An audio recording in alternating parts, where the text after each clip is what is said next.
Bonjour et bienvenue. Aujourd'hui, on plonge dans une affaire juridique assez complexe et potentiellement très lourde. Un cas de non-insistance volontaire avérée sur un enfant de moins de 15 ans au Luxembourg.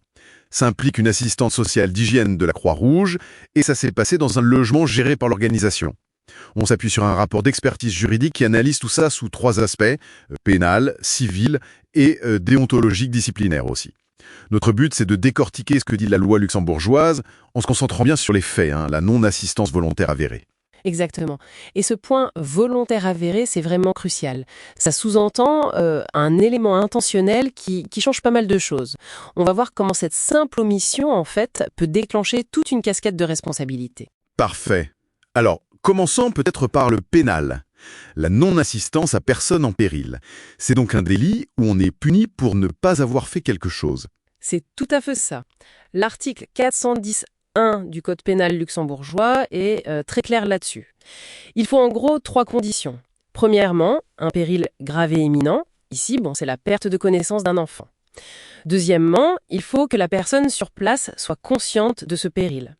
Et troisièmement, qu'elle ait choisi délibérément de ne pas agir alors qu'elle le pouvait, sans risque pour elle-même ou pour d'autres. Si ces trois conditions sont réunies, alors là, les peines prévues, ça va de 8 jours à 5 ans de prison. Et il y a aussi une amende de 251 à 10 000 euros. 5 ans maximum.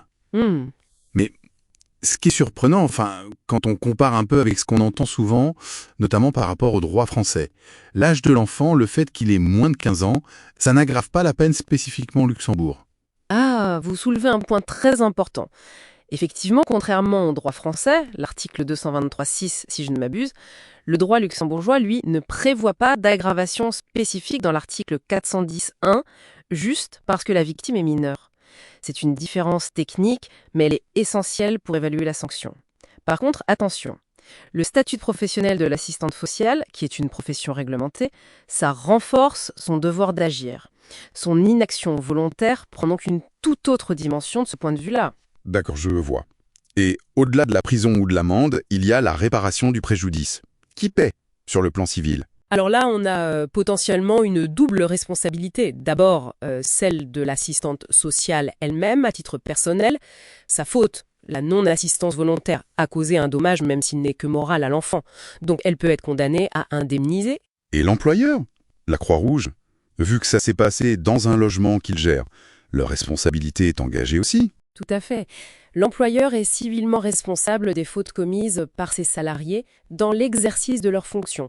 C'est le principe de la responsabilité du commettant du fait de son préposé. Et le contexte ici est important, Ça se passe dans un logement en gestion locative sociale, ce n'est pas juste un bailleur classique. Ça implique un devoir d'encadrement social de la part de la Croix-Rouge. Donc oui, l'inaction de l'employé, dans ce cadre, engage aussi la responsabilité de l'organisation. Et là, attention, il y a un point financier qui peut être sensible. C'est l'assurance responsabilité civile. La plupart des polices d'assurance excluent la couverture pour ce qu'on appelle les faits intentionnels ou les fautes lourdes. Si la non-assistance est jugée comme telle, et le terme volontaire avéré pointe un peu dans cette direction, l'assureur pourrait refuser sa garantie. Ah oui, carrément. C'est assez paradoxal. L'assurance se retirait au moment où la faute est la plus caractérisée. Ce qui veut dire que la Croix-Rouge pourrait devoir indemniser directement sur ses fonds propres. C'est un risque qui existe, oui. C'est pour ça que pour la victime ou ses représentants, le plus simple est souvent de se constituer partie civile directement au procès pénal. Ça permet de demander l'indemnisation dans la même procédure. Compris. Donc on a vu pénal, civil, et il reste l'aspect professionnel, la déontologie. Sa carrière est en jeu aussi, j'imagine. Absolument. Une assistante sociale est soumise à un code de déontologie. Ici, il y en a même potentiellement deux qui s'appliquent. Celui des assistants sociaux et celui des professions de santé.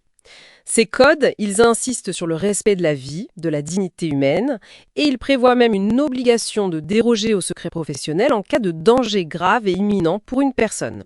C'est l'article 10 du Code des assistants sociaux, par exemple. Donc, ne pas agir volontairement dans une telle situation, c'est une violation directe de ces principes éthiques fondamentaux. Et la conséquence, c'est qu'une procédure disciplinaire distincte peut être engagée. Ça se passe devant le Conseil de discipline des professions de santé. Les sanctions possibles, ça va de l'avertissement à la radiation définitive de l'autorisation d'exercer, avec entre les deux des blâmes, des amendes jusqu'à 700 €, des suspensions temporaires. Et ce qui est important de noter, c'est que ces 3 procédures, pénales, civiles et disciplinaires, sont indépendantes les unes des autres.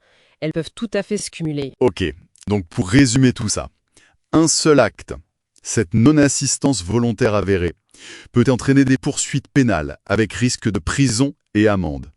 Une obligation d'indemniser au civil qui pèse sur l'employé mais aussi sur l'employeur, avec ce risque que l'assurance ne couvre pas.